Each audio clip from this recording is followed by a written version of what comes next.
Hello, everybody. With ConnectedRoom adding new leagues, new sports, new features every week and every month, there's something that started to happen is that the overall opinion of ConnectedRoom is varying between people using different leagues. So, for example, during the Olympic, we added support for Olympic hockey. But of course, it's a one-time event and it happens every 4 years. We don't have time to test. It happens once and then it doesn't happen again for 4 years.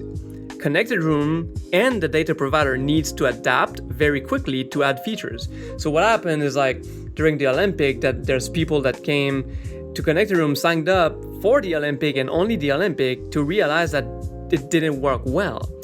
But the reality is that it works very well. It's just that some of the league don't have the same data accuracy or speed. So I added something called tier.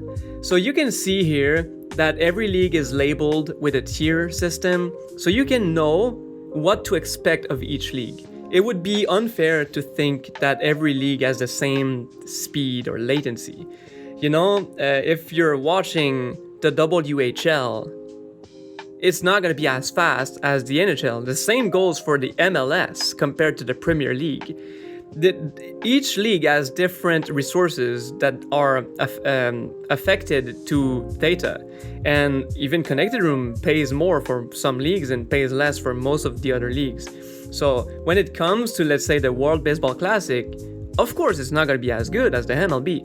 So we can see here I listed on the side all of the different tiers. So the tier 3 is fast speed, all of the features, no latency, the real-time clock, and the data accuracy is the best. The tier 2, it has a normal speed, nothing fancy here. It supports most of the feature. There is some expected latency. It's not the fastest, but it's still fast. Real-time clock for some games, and the data accuracy is nothing to brag about. And the tier 1 is slow. I would recommend using buttons. And it supports the basic feature like scoreboards, logos, animations. There's latency to be expected. Maybe use button or capture. The clock is not real-time. It will mostly be rounded by the minute, and it will update sparingly. And the data accuracy is partially available. Player card standings don't work. And then there's even further, there's manual only. Leagues that don't have score automation, you only can use buttons or capture. So you only have the team and logos. But then there's the platinum. This is very rare. It's when we expect a big event like the FIFA World Cup. We dedicate a whole team to monitor the entire event or league. The speed is at the best that it can be. We develop custom feature for this event because we have a budget for these, and there's no latency. You can expect to get spoiled by these. You need to set a delay. And this is about the tier system that I added. So you can lower your expectations when watching some of the sports.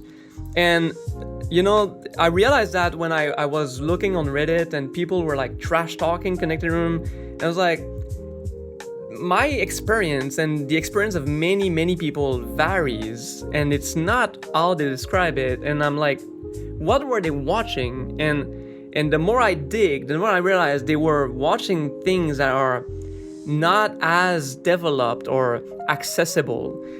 So, for example, the NCAA basketball will be slower than the NBA. It's just it's a normality.